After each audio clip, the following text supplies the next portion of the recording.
네, 대통령 배우자 김건희 여사에 대한 도이치모터스 주가 조작 사건에 대해서 검찰이 무혐의 처분을 오늘 아침에 발표를 했습니다. 차고 넘치는 증거에도 불구하고 국감 기간 중에 무혐의 처분을 서둘러서 했습니다.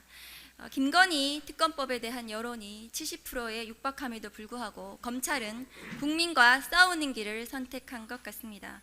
부디 법원이라도 사법정의 실현을 위해서 애써 주시기를 부탁을 드립니다. 오늘 김건희 여사에 대한 도이치모터스 주가 조작 불기소 이유와 관련돼서 민주당에서는 굉장히 많은 비판을 하십니다. 잘 아시다시피 이 사건은 문재인 정부 시절에 2년간 치열하게 특수부 검사 수십 명을 동원해서 했던 사건입니다.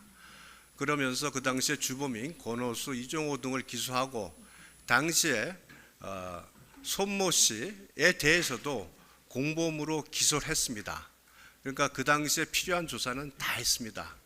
그럼에도 불구하고 김건희 여사에 대해서는 처리를 보류하고 그대로 방치를 했습니다. 그리고 나서 다시 2년이 지났습니다. 그 이후에 왜 이게 이렇게 처리가 늦었는지 오늘 불기소 이유 결과를 보니까 명백하게 죄가 될 수 없는 사안인데 이걸 이렇게까지 처리가 늦어졌는지 저도 이해가 가지 않습니다. 그리고 우리 손모 씨에 대해서 우리 존경하는 서영교 의원님께서 법원에서 용감한 잘 판단하셨다고 하는데 사실은 이 손모 씨는 원래 기소를 할 때는 주가 조작의 공범이라고 해서 검찰에서 기소를 했는데 공범성이 인정이 안 된다 그래서 무죄가 선고됐습니다. 그러니 검찰에서 그 부분에 대해서 범죄 관여도가 높고 그 주가 조작의 선수들과 직접 거래한 내역이 있다고 해서 또 문자 메시지가 있고 해서 방조범으로 공범성보다는 좀 약하게 기소를 했고 그것이 유죄가 선고된 겁니다.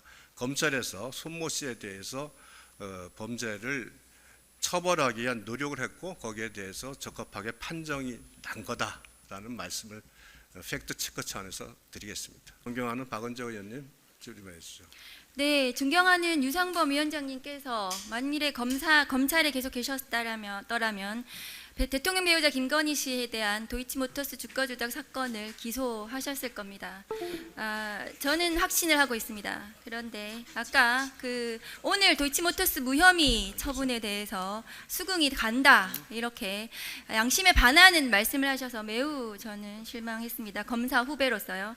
도이치모터스 사건은 2020년 4월 윤석열 검찰총장 당시에 고발이 되었습니다. 그러나 총장의 배우자를 수사할 수 없어서 서울중앙지검은 수사를 할 수가 없었습니다.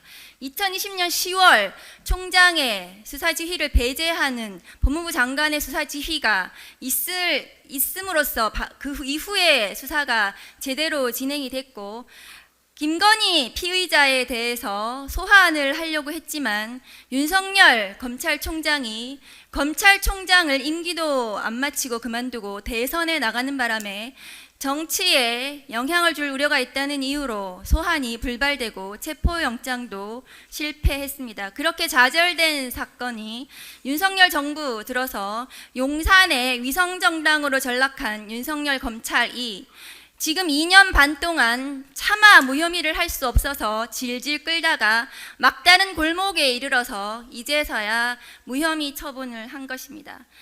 무혐의 처분 그 이유 결정서를 보면 기가 막힙니다.